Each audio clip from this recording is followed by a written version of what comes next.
Hello friends, welcome to the show. Hope I won't have to pay money to Joe Rogan for using his opening sentence. This is the first episode of Fair Play Finger podcast in English. My guest is Fernando Araujo. Hope I pronounced it correctly. Fernando is a founder and a head coach in Jungle BJJ. Don't forget to follow MMA Shorties for all MMA related news and enjoy the show. Hey, welcome. Thank you. Firstly, thank you for accepting the invitation. Happy to have you here. A pleasure. And the first question, how did you get to Czech Republic? You just woke up one day and was like, hey, what I'm gonna do, I'm going to Czech Republic, or how did you get here? Almost. Fuck. No, not like that. I was living in Norway. Okay. Yeah. And then I had to go to Cairo for 3 weeks because I had a girlfriend back then. She needed to do some course, and it was cheaper, this course in Cairo. Right. So we went for 3 weeks there. On the way back, there was a connection in Czech Republic, so I had to stay a couple of days here. Okay. And then I stayed and like, well, it's a very nice place here, because it was always being from the West, like in South America. It was always like nobody would come here, right? Because it was communist before, it was closed. And it was a place where it was not popular for people in the West. People didn't speak English, so there was no reason for people to come here. Yeah. So I was one of the first Brazilians to ever be here. And it was totally different reality. I was like, whoa, this is a very nice place here. It's totally different than I imagined. Nice. I used to imagine everything being black and white here, because I used to see Czechoslovakia old footage, like everything, not like literally black and white, but little like communist, very like sad country. Yeah, like gray, sad, And I was like, no, it's not. And people here smile, like very nice place. And then went back to Norway. Yeah. And there was like very cheap flights here, and I learned that Norwegians will come here for the weekend because it's very cheap. So then I started coming, I coming for weekends, because very cheap flights, direct flights. And and then coming here, started knowing people, making friends, and opportunity and then of course I broke up with that girl, and I still stay in Norway, working there. Yeah. But kept coming? Yeah, I kept coming, and I was like, man, it's a much better place here than. And I was like a little fed up because it was very cold in Norway. Yeah. I mean, especially for you, if you're from Brazil, exactly. then Norway's. And these pictures, instead of being gray, there was really gray, there's less colors there than here, because especially there's much longer winter there, Right. So I was like, either I go back to Brazil and finish law school. I was in the last year before I went to Europe, or I'll give it a shot in Czech Republic.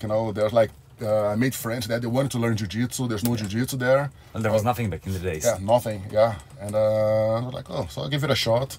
No regret. I really like this country. Sweet. Yeah. You said law school, so you studied law? Oh yeah. And you finished the school? No. I quit 4 years. Yeah. I quit the last year. I didn't quit. I stopped to come to Europe because I was like training, not training. Called a trainee. It was like. For experience, in the end, you have to do like the trainee for I see. For a few years, yes, and for no money. For no money, exactly. So I was working as a trainee, studying. I didn't have time, barely have time to train. I was like really too much. I needed some break. So I closed my subscription university just for 6 months to come to Europe just to find myself, and never came back. Nice. Yeah. So you found yourself in Czech Republic, basically. Yes. That sounds good. I told you, man, I love this country, man. Like really, people are nice. Like really, it's a totally different image than I had. Happy to hear. Fuck. That's cool. Because people will say like Eastern Europe, like people there. Now, of course, everybody knows everybody, But back then, people said, no, Eastern Europe, people are cold there. They don't like people, They're all cold, a bunch of angry people, Got it. And I got here totally the opposite. People are very nice, totally different, I mean, our country is like pretty awesome. It's super safe. It is. The medicine is quite good, and for no money, basically. Exactly. No, especially these things that safe. Man, coming from Rio de Janeiro, the fact that it's safe here is a big difference. The quality of life you have here. I was telling my daughter the other day, like, you don't realize how good it is that it's safe here. You can go to the park, not have to worry about people approaching, Right. Exactly. I've been to Brazil, I've been to Sao Paulo and Rio, and I didn't feel good, to be honest. I mean, I'm a fighter the whole life, but still, I didn't feel good. It doesn't matter. You can be the best fighter in the world. Some kid with a gun, That was quite a good experience for me. Like to see, absolutely. it's so different, so different. It is. Yeah, if I compare it to Thailand, where I've been so many times because I love Thailand, and then Brazil, I expected something close to Thailand. Oh, no, it's not. It's totally not. different. Yes, Totally different. Things are much more wild there, I would say. Yeah, I would say so. And in your childhood, you had some stories back from Brazil, something like that. From like regarding to the violence. Yeah, something like that. Yeah, not in childhood. Childhood was okay because I was lucky. I grew up like in a safe neighborhood. Okay. But there was like few moments. Like for example, once I went to pick up some girl. I was waiting in the car and she was late. Yeah. So I was waiting in the car. Like I decided to take a nap until she comes. It was in a safe area there, in a safe neighborhood. And I was there, and then I just hear a boom, boom, boom on the door. Like, what? Like I woke up. I thought maybe the police because I should not be parking there. Yeah. And I woke up to, there's a gun right in my face. And the guy, come on, just give me everything. You're like, okay, wait, you know, trying to get, because I just woke up, you know, trying together. Shit. Like, okay, and then he was asking for, you know, give me your wallet, give me your cell phone, everything. Like, okay. So I didn't want to give my wallet, so I took the car's document. Looked like a wallet, you know, it's like a little booklet. Okay, here. And then as he took it, he went to put in his pocket, he looked down. Dude, the car was on, because I was waiting for the girl. The car was not off, you know. So all I did, I put the first gear, and I ducked, and I went like, without looking. And I was guiding, because he could shoot at any moment, so I didn't want to put my head up. So I was looking at the trees to know when to turn, like guiding myself through the trees, That was a scary one, you know. Okay, how old were you? Oh, I was like 24. Yeah. Nice. Dude, it's the first time ever you wake up and there's a gun right at your face, like, whoa. You know? I mean, like once is enough, you don't want this experience. And I have a funny one. Once I went with a friend. I had a friend, he used to do coke. And it's funny, he used to practice fighting sport, and a lot, but not because he liked fighting sport. He was such a coke head, you know, that he would say that after training he could snort much more. I see. Yeah, so he was training, so he could do much more coke after. Anyways, he still is like we still like a couple of years ago when I met him again, we chatted. Anyway. And then he wanted to go to buy some. We were like drinking in a gas. We would meet we drink in gas stations there. Yeah. We would meet the friends in the gas station, get drunk, and then choose where to go party. And there the gas station said, "Man, I'm gonna go get something for myself." And he said, "But I'm gonna be honest. I need somebody to go with me, just because if the police come, it's easier, you know. Because if I'm alone, you know, so there's someone, and like just to have this experience. Like, okay, I'll go with you." So we went to a favela there. You know, they're up the hill. You know. Man, that was scary, because then we went there. There was still spotlight, and then at this moment there's one guy, and then after him everything was dark. They switch off all the spotlights in the street, so it's all darkness from that point on. And we meet this guy, and the guy come with us. You know, the guy. By the way, this guy has a T-shirt in his face. I see. You So you can't see him. Yeah, only the eyes. And then we go, and then we see. So we start entering. There's still some light from the last spotlight. It's getting darker and darker. And then there's this wall, and there's a corridor, you know, a straight corridor. You gotta be like an Indian line, you know, like on a straight line. And I was, and they're like, okay, I was the last one in the line. So the guy was guiding first, my friend behind him, and I was the last one. And I know that, dude, they're not alone. I know there's people around looking if they try anything fun, you know. So, and going there, it's dark, and we don't see anything.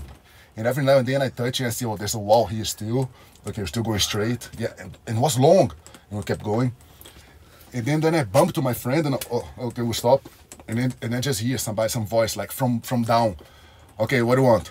Like there's somebody sitting here, you know, from down. And then my friend said how much he wanted, and then they did the transaction, you know, everything in the darkness, you know. Like he gave the money, the guy, they knew how the money feels like, you know, everything, And then, okay, and they told me to turn around, like 180 and walk back, you know. And like, dude, and anything could happen there. We had nowhere to run, you know, it's a straight corridor, you know. Police comes there, police shoot, and there's a lot of time police come to start shooting, you know, a lot of people get caught, you know, those we call the lost bullet, you know. Yeah, right. Dude, that was scary, you know, walking back, you know. That sounds scary. I mean, I've seen favelas from the outside in the daytime, and it was scary. Yeah. So I can't imagine to be there at night on the narrow street. Fuck. I only agreed to do it because I was drunk. I was there drinking with my friends, and I was like drunk. Oh, let's do it. Everything's a good idea. Got it. Jeez. Yeah, there were a bunch of stories at this level, you know. But sweet. It's different, you know. I was thinking about the first moment we met, and it was like summer camp organized by Tiger Gym or something like that. Yeah. I was no one back in the days, and you've been there as a BJJ coach. Yeah, you were with the Costa Gym guys. Yeah, exactly. And we asked you to roll with us because it was something to try. Man, that sucked. But that's my first experience with you back in the days. Yeah, fun time. For sure. How long have you been in Czech Republic? Oh, I'm here since 2006. 2006, yeah. so it's 2005 is when I was coming every now and then, but 2006 when I... So like 14 years or something. Yeah. Because Andre Reinders, he spoke in one of the podcasts and he said you were the first one to bring some actual BJJ techniques to Czech Republic. Because before that, they fought MMA and stuff like that. But they didn't know anything. Just few videos. The YouTube wasn't that big as it is now. So they had nothing and you were the first one to bring... Yeah, and he helped me a lot with the moving in. He's one of the people I met, and he helped me a lot with the moving in. Nice. He was the first student, you know. He was the first generation of blue belt in Czech Republic. Jeez. But unfortunately, he didn't continue, you know. Right. Because he was very talented. He could be, already, since like 14 years ago, he could be a black belt like for a long time already. I guess he's a purple belt now. Yeah, it's a purple belt, Still training. That's it. No, he takes like no pressure, you know. Yeah. But back then, like if he took like more seriously... Yeah. No, because he was very talented. No, he was in great shape. Talented, he still is. But now he's running the Reinders MMA big gym with so many fighters. Oh, crazy! Absolutely crazy. No, he had a fighter that actually almost made to UFC though. That's big. Yep. Yeah. That's cool. What I like about you that you are still fighting, or at least last year you did some fights. Yeah, I try. I mean, a lot of people, if they get to your level, they would stop because why would I do that? I already done my work. Yeah. And you still fight. That's cool. Yeah, because I like, you know, I believe those people that say that why would I do it, because they don't really like, you know, they have other, you know, when you like something, you keep doing however you can, you know. I see. It sucks because the injuries, you know, they're really crippling injuries, you know. It is. Especially when it's time to sleep, you have to wake up early next day. And you go to bed, okay, you're gonna go to bed early, and you try to relax, but you know, those pulsing pains, you know, like, oh, especially jiu-jitsu, man, like, all your joints are just never the same again. How is your body now?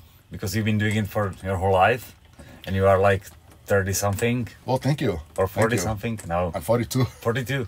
But thank you, I appreciate it, 30-something. Man, sometimes no, it's good, I can still do it, but man, like, I feel like sometimes, like, I feel that my body's falling apart, you know. But I'm doing things that I used to do my whole life, and I cannot do anymore. Like, I have some grips, like, oh, it hurts to do. Yeah. Let's do a different way. Yeah. And you had any major surgery or something? No, and that's the thing. I'm terrified of surgeries. Cool. Terrified, man. Because I know so many stories. I know stories of people that did it and it worked well for them. Yeah. But I know so many stories of people that, you know, it didn't work well for them. You know, like, how do I know I'm not gonna? So, if I can still find my way around the injury, because I believe that pain is like, it's just something... You can deal with that somehow. Exactly, you get used to it, you know, your tolerance gets better, you know, something hurts because it's new. Like I ever tell my students, no, if something's difficult because it's new, you stop practicing, it's gonna be easy in time, you know. So you should practice pain. Basically. That's what I do to myself, like, get used to the pain. It hurts because it's a new pain. Right. In 6 months, it's gonna be bothering you, but it's not gonna hurt that much. You're gonna create a tolerance to that pain. That's how I believe in my life. That's awesome. It's hard to sleep at night, but you know. You still wake up, so it's okay. Fuck it. That's cool.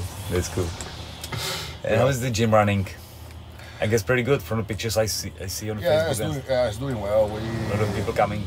Yeah, we're doing a very good work there. We take it very seriously, you know. We make sure that everybody feels welcome there, you know. And most important, we make sure we we stick to the rules. Like we have some rules and try to make sure everybody obeys. Because that's something I learned throughout the years. Because sometimes we have the rules, but we like to be nice. Okay, you can do that. At the end, it doesn't work. Nothing works. Like rules are made to be followed. If you start breaking the rules, eventually it's gonna fall. Like in a construction, if you don't do exactly like the engineer tells you to, it's gonna collapse. So we're really doing everything like take it very seriously. It's going well. It's really. Like for example. For example. Some of the rules. For example, let's say with hygiene and somebody. Did I bring a rash guard? Can I train without just go? Yeah, I said no. These are the rules now. Because then they come and then eventually one person that comes without it has a skin infection and then spreads to the gym. Small things that can happen. Right. So by stick to those, because all those rules we make for a reason. Because we see the things, the outcome that can happen. And we make them to prevent that. And that makes sense. And of course, and people don't like when to get called out. And you see they're not following the rules. Like. We call them out, they don't like it, but it's for the greater good, better for everybody. It forces them to be better next time. Exactly. Yeah. Makes sense. Yeah. But this is in the beginning, I was like, it's okay, one time only, it's never one time. You say one time, people see they can get away, they will do it again, so we got more strict with this. Nice. Yeah. How many fighters do you have? Like, there's quite a lot of people from jungle fighting. Yeah. Right? And you do just IBJJF or you do like the other organizations as well? Yeah, that's the thing. I only fight the BJJF because it's the main federation. It's like the equivalent to IGF in judo So it's mainly the reason why jiu-jitsu evolved thanks to this federation. Mm-hmm. It's because I'm gonna go a little off topic. We got plenty of time. Oh, great. Because if I start talking, I'll go... That's cool. That's cool. But to explain that, because the thing is, jiu-jitsu only really evolved in the last 20 years. Mm-hmm. Until then, jiu-jitsu was not very evolved on the ground. Like, in fact, you could find much more technical judo fighters, like go to the Kodokan, fight better ground fighters, like, let's say, 30 years ago, the Brazilians in jiu-jitsu. Mm-hmm. Jiu-jitsu was very basic. What made jiu-jitsu grow, like overpass like all the other grappling styles, was basically a BJJF. Because the BJJF was the first serious organization, started in the 90s, first serious federation that started having, like, put in order it, like making the rules basically. Exactly. Got it. Make strict rules that, because before was the federation was like this. Like. People didn't make weight, they let them compete, was not serious, So BJJF was the first one that took seriously.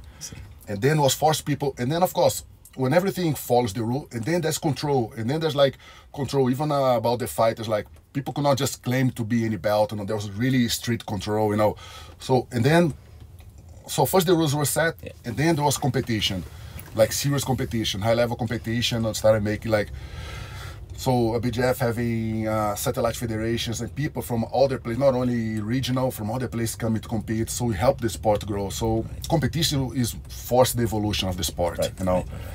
So before then, if you see the old Gracies, it was very basic. They didn't have, like the jiu-jitsu, the Helio Gracie jiu-jitsu, for example, there were only 3 sweeps from the guard. Got it.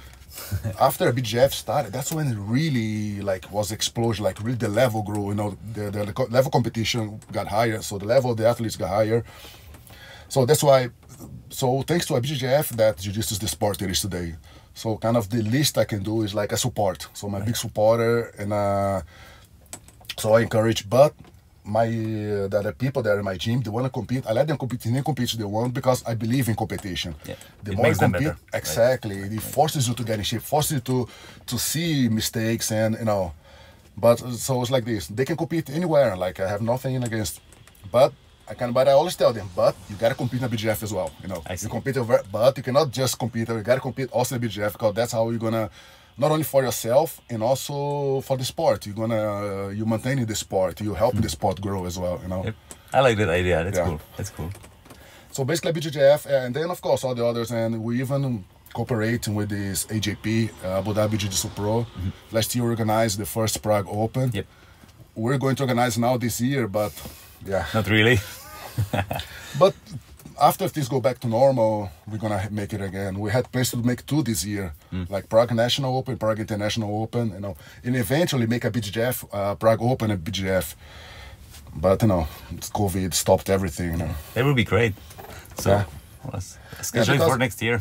Yeah, no, because these things like bring the BJJF here, especially put Czech Republic on the jiu-jitsu map. Yeah. Exactly. And it will show everyone their level in the world. Yeah, that makes sense. Because they kind of know, because we have a few students that, you know, we have a few that became world champion, you know, so they know that there is jiu-jitsu here. But they don't really know. They know, but they haven't seen yet, you know. But once a BJJF has it here, and people are going to see on the website, there was actually because having a competition here shows that it got big enough to actually host a competition, you know. That's what I want to show, that actually it's that big, you know. Nice. How hard is this to like get a license to do something like that here? For me, it's not so hard because I'm a member of the federation, like you know. For so many years and. Yeah. Cool. So they trust. I know the staff. I know the organization. The organizers know me, so they trust me. Yeah. The main difficulty is the money, because it's expensive. Right. Because they're not gonna support anything. I have to cash in with everything, you know. See, I see. Yeah, but I had sponsor to do it, you know. Jeez. But you know, I had to change every plan now for this year. Yeah. That sucks. Yeah. That sucks. Well, shit. Now, how about no gi? Because you preferably do gi. Yeah. But I'm pretty sure that you are pretty skilled in no gi as well. No, I compete in no-gi as well. Yeah. I was European champion in no-gi. I won many competitions in no-gi as well. I like no-gi. We have like once a week at least no-gi. Yeah. But no-gi, the thing is, there's a trend in no-gi for submission-only competitions. Right. And it's good. Like I let the people that come there, I say, no, go compete. It's good for the experience. But I have a little criticism to compete to submission only, because, of course, just as a sport, you know, but it's also a martial art. You should be able to protect. Somebody attacks you. If you practice jiu-jitsu, if you don't learn how to protect yourself, you're not really learning well. That's the way I see it, you know. So the thing is, the rule set of a BJJF, it was made thinking about the self-defense, like trying to mix the self-defense with the sport aspect. For example, the points you were awarded, it's when you progress to a more dominant position. Right. So if you take somebody down, you get points. But if you're on the bottom and you reverse the person, you get points for that. If somebody passes your guard, somebody is no guard, they get to the side, they put in a less advantageous positions, he got awarded points. So it encourages you not to put yourself in situations that, in those situations, the situation that in a fight, they make you in a better situation to give you better control for a fight, you know. Right. For example, you don't get your point if you don't control. If you just get to the side, but you don't control the person, don't get your point. You have to get to the side and control. You get to the knee on the belly and control, not let him be. You have to make sure, like, to show that you're really controlling that when you mount everything. So they train you to have control on the ground, all the positions that you can apply in a fight. The thing about submission only is that there's no point. Meaning, people that fight submission only, they don't practice takedown because it's a waste of energy. Well, you know, they go, it doesn't matter because there's no point. So why am I going to waste energy trying to take that person down? Which is one of the hardest parts in the fight. Exactly, down, right? Exactly. If I can just like let and I just survive, you know. So they don't even recover guard because somebody takes you down, they're gonna start. If you don't have your legs to control him, he's gonna just start ground and pounding you. So you have to know how to use your legs. In submission only, they don't have to. There's no point. So let him get to the side, you know, and and just protect my neck. He can mount me. As long as I don't turn my back, he doesn't choke me.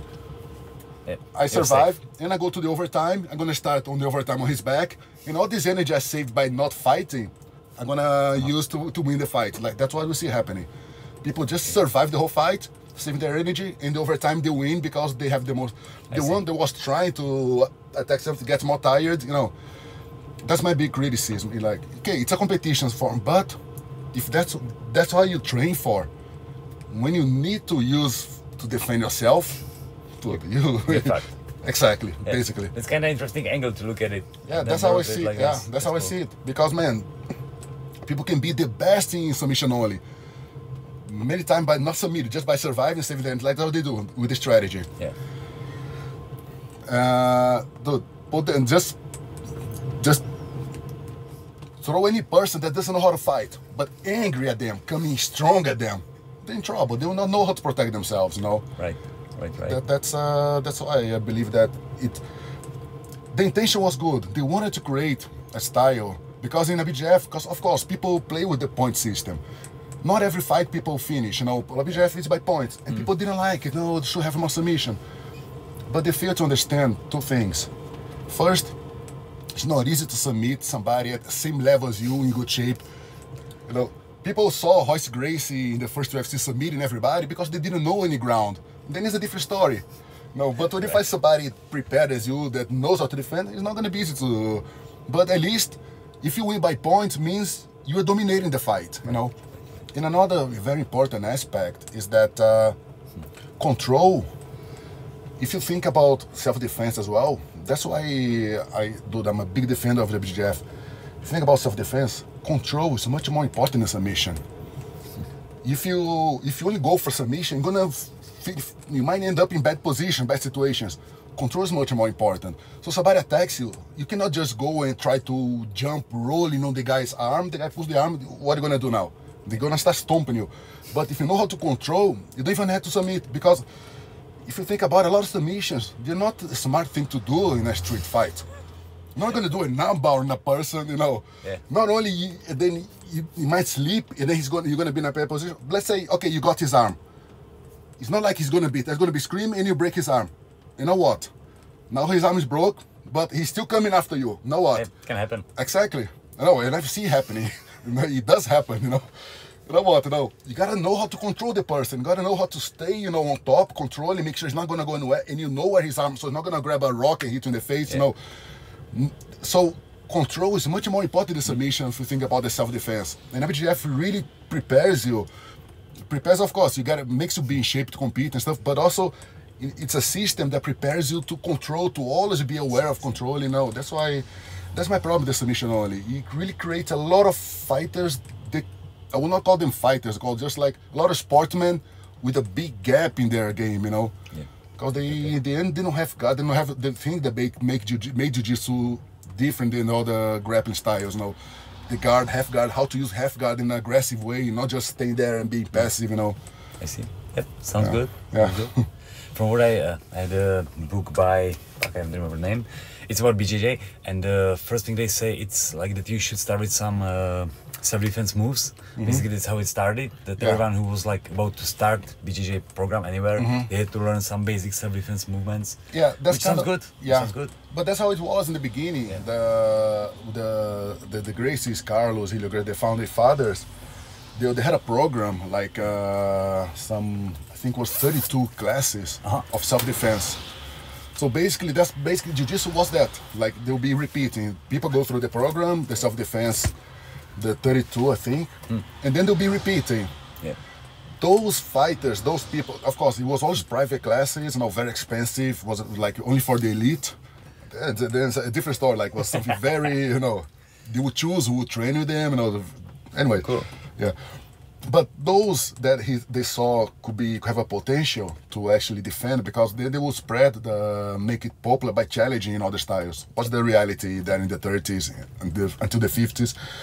So those who had talent, then they will start teaching them how to fight on the ground, not the self-defense. Yeah. Then they will make them spar with their kids, because otherwise they will only teaching their kids jiu-jitsu, and people only learn the self-defense part, but not really.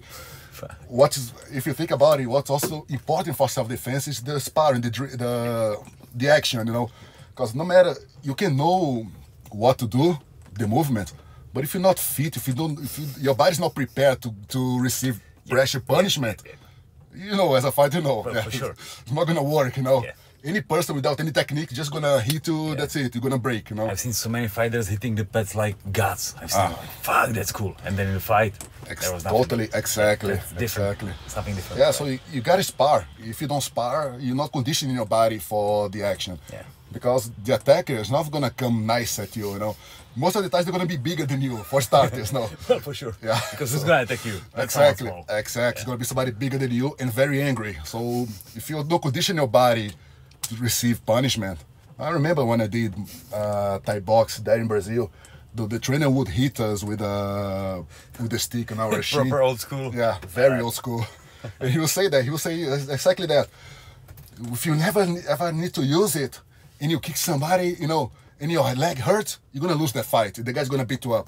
So you gotta make your leg strong. That's all his approach, you know. But of course, nowadays, you know, it's a different reality. But he was not wrong, you know. Well, it made you tough. Absolutely. That's true. You didn't get hurt, or at least not so much. No. And you get, I told about pain, you get used to it. It hurts the first time. Eventually, it doesn't hurt anymore, you know. Yes. How about MMA? What do you think about MMA? And do you watch it or? I watch it. Just mainly UFC because there's so many. Yeah. So I just watch UFC. Yeah, it's like a show. I like it. You know, I like more when it was like Pride. You know, because it was like everything was bigger, brighter, and exactly. And like less rules. It was more like a fight. Yeah. You know. Got the thing about there's too many rules and then short rounds, you know. It's kind of like boxing. Is the thing they discuss, like to make like 1 10-minute round or even longer? Man, it's 15-minute round. Like make like 3 or 2 15-minute rounds, you know. But you know they. Well, it will make you fight differently because if you got 15 minutes ahead, you're not going to. You don't want to win on points. You want to finish the guy. No, and you know, like they have strategy for each round. Yeah. Okay, the first round gonna be just jabbing, force it to jab to make his shoulders tired, and then the second round gonna start wrestling, so his arm gonna get tired. You know, it's like they prepare for each round. You know. Right. So yeah, it's an entertainment, you know. But we used to have this thing called IVC, International Vale Tudo Championship in Brazil, in the 90s. That was really, it was not MMA, it was Vale Tudo. Yeah, so no gloves, headbutt, everything. Those were awesome. Sweet. I have almost every event there because on Fight Pass they have it all available. You can watch it all on Fight Pass, man. Those were awesome. It was like all those fights, and you could see things you're never gonna see UFC, like people winning the fight with the headbutt on the chest. A lot of people don't realize how. That's a cool idea. Oh man, there's a lot of fight that the guy just boom and it's all. People don't expect him, but headbutt to the chest make you finish a fight. Really, well done. Awesome. Yeah. So those things that you know they are very important for studying or fighting. You know, you cannot see in UFC because you cannot do things that you cannot soccer kick the person on the floor. So people on the ground. There was a time in UFC that even if the guy had one hand on the floor, you cannot meet the guy. They were like, diddy. Yeah. So I was always watching, not even today, like I watch fights, like I watch jiu-jitsu fights, because I'm always studying. When I'm watching, I'm studying, I'm seeing situations. I'm always like, I'm a nerd, I'm a fight nerd, like to watch, to study. And I used to do that with the Vale Tudo, because I always seen how, best way to deal, this can happen as well. In UFC, you cannot see that because of so many rules, I mean, it's for the longevity of the fighters to keep them healthy, because those rules are a bit worse for the health of the fighter. That's for sure. But then again, for example, no gloves. I believe that's much better, man. Well, exactly, the gloves is a question, because if you got your hand wraps and the gloves and everything, you can hit much harder. That's for sure. John McCarthy, he was saying when he was in Joe Rogan, he was talking about this discussion, asking the guy, could you punch as hard as you can? There was a hard table on this table, and the guy, no. But with a glove, would you? The guy, then I could. I could do it. Right. That's the thing. The guys do it without the gloves. They hit much less hard, So it kind of protects. And the thing is, they started this bare knuckle boxing, but they let people wrap their hands. Still, that's like the glove, It helps. It helps for the safety. Exactly. Remove that. Don't let them put in, just like in the streets, nothing, The guy's not gonna hit so hard, Then you're gonna see more techniques, because they're not gonna hit so hard. So they're gonna have to be more technical. More they cannot precise, just exactly, not like Fernando in Pride, just head down and just throw it. He would break his hand, but the other guy was out anyways. So it was worth it. I've seen a documentary about the old bare knuckle boxing in England, and they said they used to hit with this with palm basically. Yeah. They used the fist just a few times in the round, and they were pretty sure about the strike. That's why if you see old Vale Tudo fights in Brazil, we call Scala. escalada. It's like they only hit with this because they learned from that you break your hand, that's it. So all the time just hitting with this, you know, just hitting with this from the top, you know. Man, this is straight to the nose, man. The fight's over, you know. Yep. But you know, there are a lot of things like a lot of knockouts, like spinning back fist. Dude, do that thing without the glove, without the padding. Dude, you break your hands with that. Hit the guy in the forehead to break your hands. You know? Hand breaks even with the padding from back fist because it's so fast and so strong. Right. That's why, like, in my opinion, there'll be just like no rules, just like, you know, just like gentleman's agreement, like, okay, no eye gouging and no biting. Yep. Even the groin, let him in on the groin as well. It's the guy's job to protect himself, you know. That's true. It's gonna be interesting. That's how it would be awesome, like it used to be in the. Because I grew up in those days, you know, so Vale Tudo to us was like really, you know, anything goes, you know. Is there something like that in Brazil these days? No, not anymore. Now UFC took over. Now everything following these rules, you know. Yeah. But those were the golden era of Vale Tudo. Those were the good days. Nice. Yeah. I have to check it. Check, man. It's on Fight Pass, IVC, the International Vale Tudo Championship. That's when a lot of people came from. Vanderlei Silva came from there, like Pelé, Lange. A bunch of fighters came from those. Vanderlei Silva has some like really classical matches there. Well, Vanderlei Silva, he fought in that IVC you spoke about, then he was in Pride. And then UFC. So many fights. Man, the guy's a monster, man. He really... He has to be. Yeah, really, it's worth watching, really, like, really. I will check him out. Fight at its primest, you know? Yeah. You've seen it's called the Latway, the Burmese boxing. Oh, yes. They got hand wraps as well, but they got the headbutt and stuff like that. Yeah. It's pretty interesting. And it's a game change. And you see, and Dave Leduc, the spokesperson, he talks about it, like, he says they're much tougher than the Muay Thai fighters because of this thing, like they don't have the gloves and they allow the headbutt. These two things only makes the whole difference. Changes the game. Absolutely. Now imagine this IVC, like even on the ground, they stomp everything, you know. Dude, it's a game, so force people to be more prepared, you know. Yeah. And that's why, in my opinion, the fighters will be much more prepared, you know, to defend themselves, you know. Because the UFC, a lot of time they don't protect themselves. 5 rounds, they know the round's finishing, they just survive. Okay, gonna be surviving. I'm never gonna do that in a fight. Yeah. Because, well, yeah. I mean, there's the question about the health, that's the only thing, because if the fighters got like 40 fights, imagine how they would look under those rules. Fuck. Yeah, but the other thing, they will have less fights, you know. That's it. They will fight less. If they pay them better, let's do it. Man, I'm guarantee more people will be watching pay to see this. For sure. Like in the old Rome, the gladiator games. Exactly. That's pretty much it. Man, it's in our instinct. We love to watch violence like this. Yes, we love it, man. And I love Russians because they always come with something new.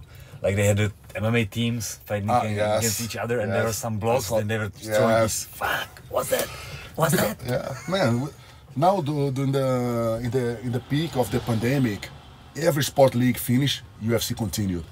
It just shows like how fighting is important for us, you know, how we love fighting. So the only sport that didn't stop was UFC. That's true. You know, man, it's we cannot deny our instincts, you know, we love fighting, we love watching it, you know. And everybody who fights, it makes them better people, you know. People who learn how to fight. First of all, you're not afraid of, you know how to protect yourself, you know how to fight. So, you know, you're not, fear always leads to violence. People are aggressive because they're afraid. When you're self-confident, you learn how to fight, you know, you struggle that, you know how to fight, you go through the struggle of practicing fighting, you become a better person, you know. Right. I mean, that's why I'm a big defender of that, you know. 100% agreed, I'll sign it. If you satisfy the Maslow pyramid, right there in the bottom, you know, our self-confidence fulfilled, everybody's going to be much better, you know. Yep. That's what I say, it makes the people better. Absolutely, I mean, man. Absolutely. I would recommend everyone to have at least one fight. Absolutely. It doesn't matter the style or whatever. Doesn't matter style, just fight, exactly. Yeah. I mean, all those people angry in the traffic, do the road rage, I think these people don't fight, you know. Yep. That's why they're so, you know. That's it. It makes you calm and more confident, which is maybe the most important part of it. Absolutely. More confident people, which means less aggression, less anger thrown out at people, you know. Sure. But unfortunately, there's a big movement of people that don't fight because they don't want to go. They don't want to admit that would make them better people, and they always try to stop fighting. Because it sucks in the beginning. It's not easy. But at the end of the day, it makes you better. Man, the accomplishment feeling, just that you went through it and you came home like, well, man, I survived. I wanna go again tomorrow. Man, it's our instincts, like you waking up that instinct, you know. That's a very good one, you know. But society sometimes, understandable, you know. It's not. But on the other hand, it's getting better, I would say. Like last few years, our gym is full of people. I see Jungle is full as well, so it's getting a little better, like, at least. Yeah, let's hope, you know. Let's hope. Hope that keeps going this way, you know. Because at the same time, I don't know if you noticed that there's a big movement against testosterone, against masculinity. Fuck, it is. And I don't get it. I don't get it.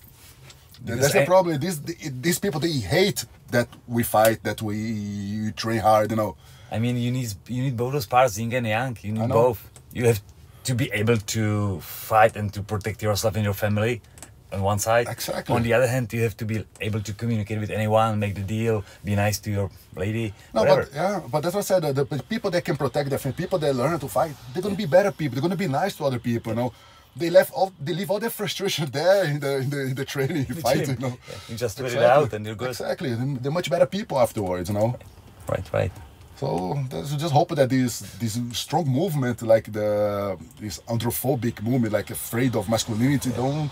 Because I've seen that not this year, man. I saw when a couple of times what you call MMA now was prohibited because of that, you know.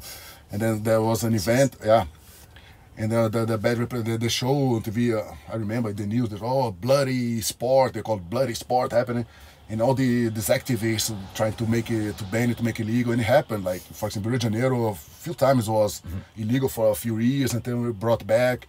And they didn't like it, they made it illegal again. UFC in America as well. Well, they had trouble in a few states, that's true. I remember when I went there, I was in the United States in 1997. And when I went there, it was illegal. They banned because it wasn't even a rumor. There was a rumor that somebody died in this fight. In like this cockfight, somebody died. Not even happened, but it was a rumor. And then they made it illegal, you know.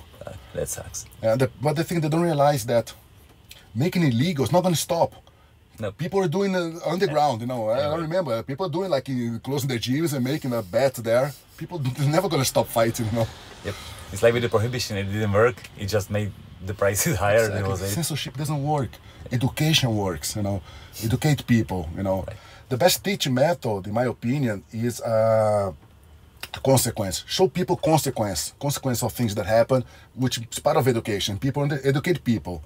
When you censor, people are going to do it. They're going to get more curious, you know. You see with drugs.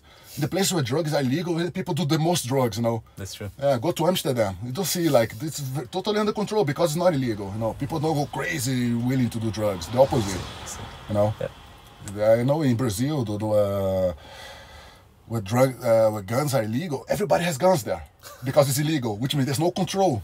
In places where illegal, there's control, you know, people gotta go through some tests, not everybody can get, you know, there's control. But making it illegal, the black market is gonna flourish with it, you know, and it's gonna be even worse because everybody without control is gonna have it. Yep. It becomes a standard after some time. And exactly. Everyone has it, right? Exactly. Right. But let's hope it continues getting better. People keep opening their minds, understand that, you know, that just because, you know, somebody does fighting doesn't mean that guy is the one that bullied you when you were a kid, you know. Because I believe that's what happens, you know. People get bullied when they're kids and they believe that everybody that, you know, it's going to be a little stronger than you is going to become that bully. They don't understand that, you know. That's true.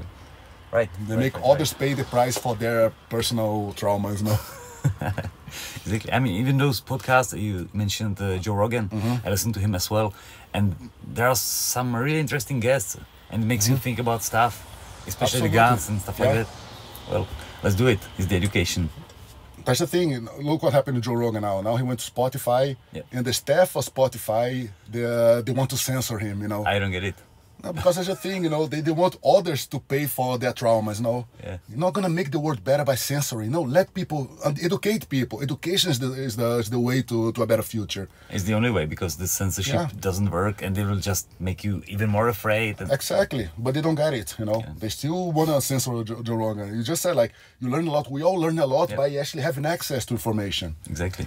But, well, let's see. Let's hope, you know, things though. As you spoke about the masculinity and stuff like that, I saw an awesome picture. There's a feminist lady, And I love those. She's like screaming or something. The moment she found out her dad was a man, it made me laugh so much, because that's it. You need a man and woman to make a absolutely. Baby. That's how it works. Absolutely, and it goes to both sides, because I also see there's also a movement of men. There's the equivalent of feminists in the men's side, those men rights activists. Well. And they hate women. It's like, man, why would you do that? Again, they had traumas, you know, just like the feminists. They had their traumas. They believe every woman's gonna hurt him like that one that hurt him when he was young, you know. It's like, that's not the way. Like, we cannot separate. The way is to find the middle ground so everybody gets along together, you know. Right. All those extremes, but every extreme is the same, you know. All the extreme movements, they all go, you know. It doesn't matter extreme left or right. Exactly. They're both the same. All the same shit. They're just the same on the opposite side, but they're exactly the same people on the opposite side. They just happen to fall on different sides. Yeah. But the same, you know. Yeah. In the end, they're all throwing their frustrations on others now, others now. Makes sense. Yeah. How about traveling? I've seen you get it's a FLT school, I guess, in Russia or something like that.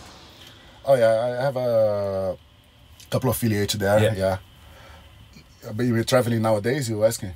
Well, asking about the different countries. How do you feel about Russia compared to Czech Republic, for example? I've been just in Russia. I've been just to the airport, so I can't say. Man, I like Russia. It's like this. In fighting, man, they're more fighters than Czechs. Right. That's agreed. Yeah. And I don't say that to talk down on Czechs. No. But because the Russians are really, you know, in their culture, you know, they love fighting. Yeah. Czechs are more comfortable, you know, they're more Europeans, you know, they like comfort more than Russians. Russians don't like that much comfort, you know. They like to fight, they like to brawl, you know. So you can feel that in the class there. I can see even even here, man, in my class, most of the fighters I have, they're all Russians, you know. That's true, actually. Right. They love fighting. It's like it's in their culture, you know. They have a much longer culture of fighting, you know. As I say, Czechs are more Europeans. They're more like, okay, they appreciate fighting, like every culture. They like fight is part, you know, is inside us. But they like more comfort, you know. There are exceptions, but overall, they're more comfortable people, you know. And you can sense that in Russia. I like there, but on the downside, there's the plus side, yeah, the little fighters. But on that side, that makes them more primitive as well. Okay. Czechs are more, I would say more, I don't want to say evolved, you know, so, because like open-minded maybe. Yeah, like that. I don't know how to put it, because I don't want to say evolved, because but you know, but more civilized, I would say. For example, you can see that like Czechs, they respect their lines better, you know, they follow the rules better. Like the thing in Russia, they don't follow the rules. Russia is all, they get their own. Yes. It comes together, you know, it comes together with this thing, this fight culture, you know, like I'm gonna do things my way, you know, like, yeah, it's good on one side, but you have to understand that if you don't follow the rules, your society's never gonna progress, you know. You see a lot there in Russia, you see a lot, dude, on the roads, when you travel there, the roads are all messed up, you know. They're all messed up because the politicians are just like, you know, it comes together with being more primitive, like be more, you know. So it's happening here as well, but not that much as in Russia. Exactly. Yeah. Exactly. So there's the pros and cons, you know. Yeah. You go, I don't know if you probably saw in the airport, you know, try to stay in a line there. When there's like 6 lines, they keep switching lines, you know. Yeah. Oh, this one's going faster, and everybody goes to the line, and suddenly the one doesn't walk anymore, and they walk back to the one on the left. Yep. Nothing works because of that. Right. They don't go anywhere in the end, you know. Happened to me so many times in Thailand when I was leaving. It was someone like changing the queues. Yeah. It was always Russians. That's yeah, true. They do it all the time. I know. That's just a small example. They do it. I see. I find it hilarious because I don't live there. If I live there, they'll piss me off every day, you know. I see. But when I just visit it, like, I find it hilarious. You just enjoy it. It's happening. Look from the outside, like, did they realize that what they're doing now? These slides not gonna walk anymore. They're not gonna move anymore. Right. And then they realize, oh, now the one that left is moving. Of course, because he left. You know. Right. Yeah.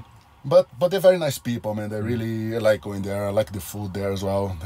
It's a huge country, so there's a lot of different influences. So their food, you know, it's really. But I will live here, like still live, because things work better here. You know, people follow the rules here better. You know? That's cool. That's cool. Have you been to Thailand? No, never been to Thailand, man. You should go. I know. One day they open the borders, maybe. Yeah. Jeez. And it's so funny because when I was young, I was training Thai boxing. It was my dream to go to Thailand. I had a big poster in my bedroom of a Thai forest there, like the forest in Thailand. It was like my dream to go there, to go to those Buddhist temple, to visit the Buddhist temple. But then again, I started doing jiu-jitsu, and then You just changed. Yeah, changed a little. But I still want to go to Thailand. I used to watch, man. I used to watch K1 since the beginning. The first, the one in 93. It was awesome. My Thai boxing trainer, he got the VHS tape because he fought in the K1. He fought in 95, the K1 95 Grand Prix. But he was already into it, so he gave me the VHS tape. I was watching. This is awesome, Back then, I still had the poster there, I really was a... But then of course, other things happened, but I still want to go to Thailand one day. I went to other places in Asia, but not Thailand yet.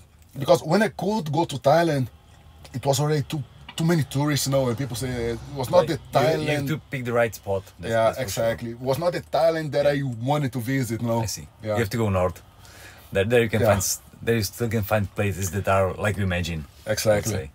I will eventually. I will. Actually, the Muay Thai or Thai boxing was pretty strong, or is still pretty strong in Brazil.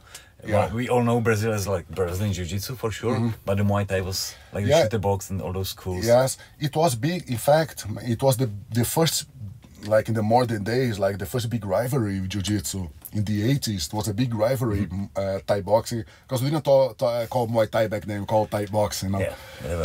Yeah, and Jiu-Jitsu was the big rivalry. They have those valitude like Jiu-Jitsu versus Thai boxing, And that was a big thing because I would train it, but I would not tell, and I started training Jiu-Jitsu afterwards.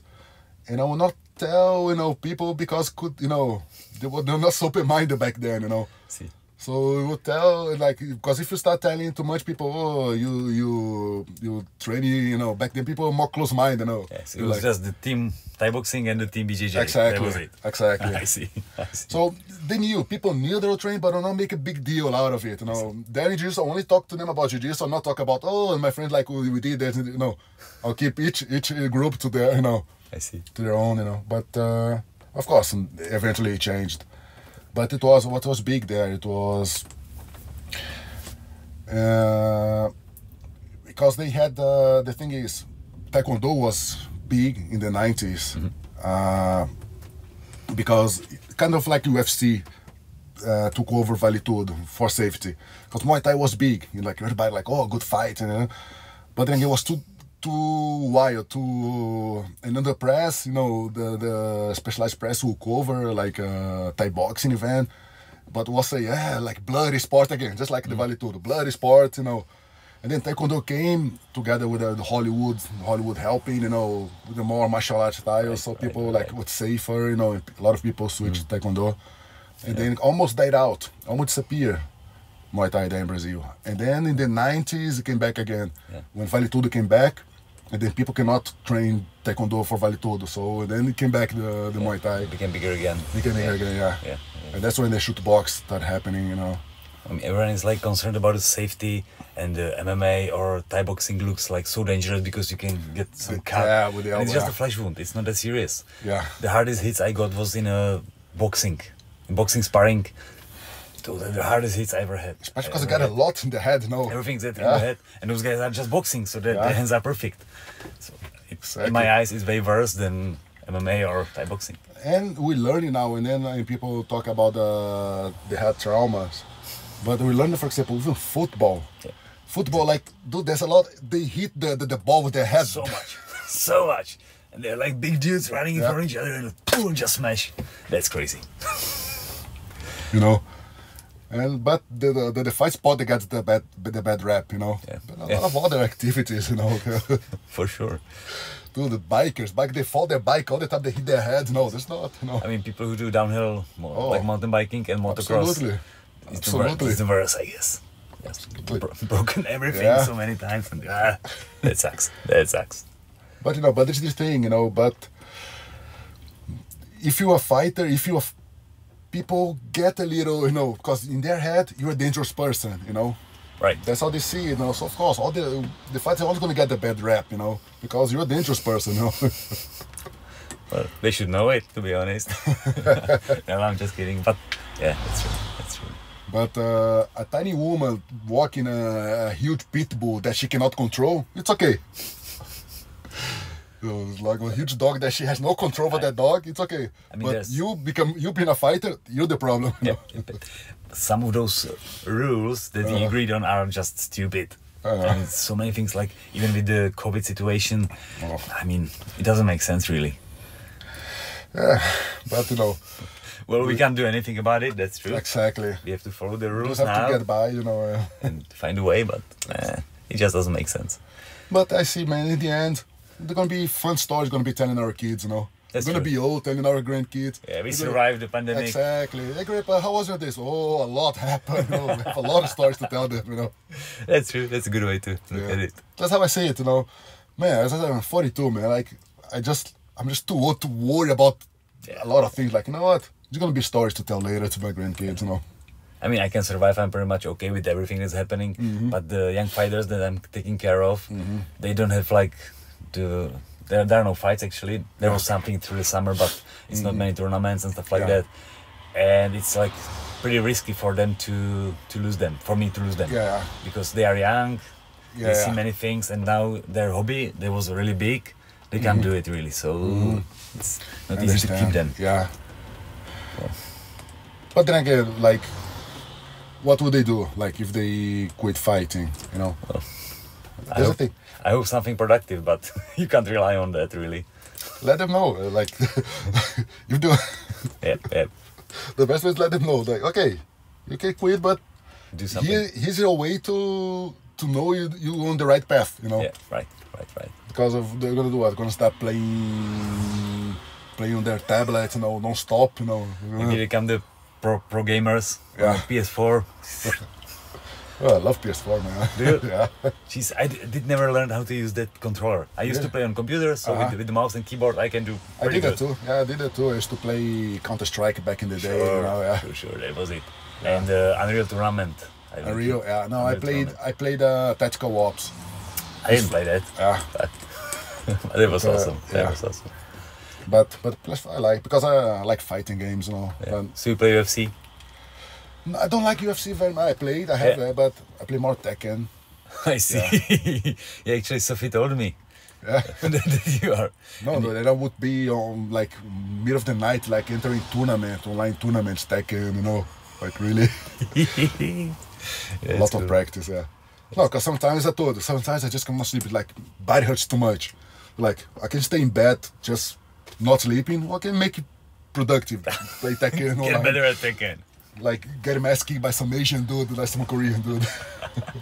Yikes. That's cool. That's cool. But you see, man, like, future is very uncertain. But I believe that this pandemic now gives us some good perspective. Give us time to, because like trying to see from the other side, we were too comfortable, man. We were too comfortable. We didn't realize it, you know. And now suddenly, we cannot travel. Now we have to take care of ourselves now, because we're always keeping ourselves busy, not looking at ourselves, not take care of ourselves, keeping ourselves busy, you know.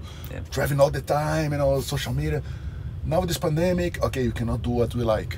So let's look inside a little. Let's learn to like ourselves. You know, nice. I see happening a lot. You know, I see a lot of people. Those people they're complaining the most. Like I was like, maybe it's good. Maybe it's good for you to go through it. You know. Well, maybe everything happens for a reason. Exactly. It's true.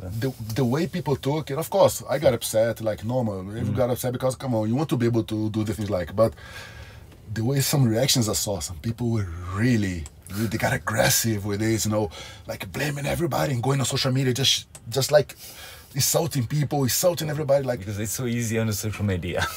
Of course, don't even get me started with that. I want to, because it's just the biggest trash you can find is in the comment section on social media. It's the equivalent of the car, you know. You see how people aggressive, like Look, many times, and a few times. I stopped the car and I just left the car. Of course, they stopped right away. Going back, yes. Dude, once in the parking lot. He goes, bam, bam, bam. Okay. I stopped. I left the car. I just looked at him. And the guy just looking around, pretending didn't see me. It wasn't me. Yeah. Like that, dude. I was like in front of him, and he just like looking, pretend to look something in the car, like, oh, Yep. not so tough anymore. Exactly. And it was not like I was like, dude, like leaving the thing, the parking lot, the car fell, so I was getting it, and the guy was, damn it, I'm like, come on, man. It's like, Nothing's happened. Exactly. How is it gonna make me go faster, Yep, that's it.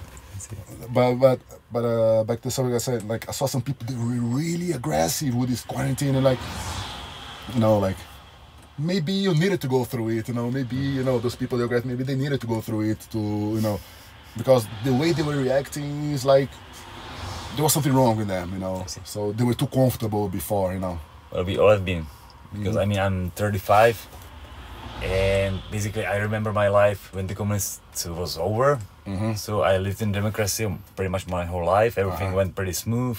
I could travel, I could study. I always had something to eat, where to sleep. I didn't have any trouble until now. Yeah. Well, it's not a trouble now, but it was really easy. Yeah. So maybe we need it from time to time. I told you, like, Czech Republic, it's Europe, much more comfortable here. It is. That's the difference in Russia. Russia didn't have so easy. The perestroika, man, people that grew up perestroika, it was very similar to Brazil. They tell me the stories like, dude, Brazil was the same, Fuck. Yeah, but everything happens for a reason, We're gonna be looking back, and it's a good thing because next time a pandemic happens, it's still fresh in our memories, like, maybe it's not so serious, maybe, Well, we just go through it. And exactly. Now we saw, how we can prevent. Because, for example, now the second wave came, they didn't force quarantine anymore, because they learned that, no, quarantine is not a good thing, people lose their jobs, people, lose their business. So they put restrictions, but they didn't force the quarantine. And I believe they learned, Yep. They learned that that was not the way to solve it, Sure. Yeah. Gotta be positive, Makes sense. Makes sense. Okay. I always ask my guests at the end, well, we're getting to the end of the podcast, which we don't have to do. We still have plenty of time. But if they have something they want to tell to the public, like something I didn't mention or something like that. Well, tell people to not to be afraid of doing a fighting sport. You can, it always, as I repeated many times, gonna make you a better person. It's hard, but nothing good comes easy. Nothing good is gonna come easy. It's hard, but and I like to tell my students, we all watch fight eventually because we see somebody good in fighting sports, somebody competing there, somebody good. How about trying to become another inspiration for others? Like that person inspired you. Try to be like that person. Try to inspire others as well.